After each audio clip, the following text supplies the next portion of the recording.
दादो रिपोर्टर दादो के नवाही गांव आइले बख्श बूजदार के रिहायशी जावेद बूजदार, खालिद हुसैन बूजदार, जमाल अल्दीन बूजदार और मुसम्मात रशीदा ने मुकद्दस किताब अलिफाटेकर एसएसपी दादो ऑफिस के सामने कत्ल केस के रुपोश मुल्जिमान की गिरफ्तारी के लिए एहतजाजी मुजाहरा और धरना दिया।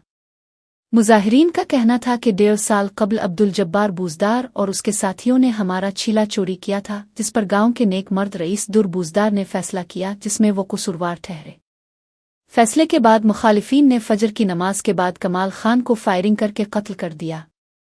इस वाक़ये का मुकदमा कक्कड़ थाने में दर्ज है, लेकिन कक्कड़ पुलिस ताहाल रुपोश मुल्जिमान को गिरफ्तार नहीं कर सकी, जिसकी वजह से हम खौफ की जिंदगी गुजारने पर मजबूर है।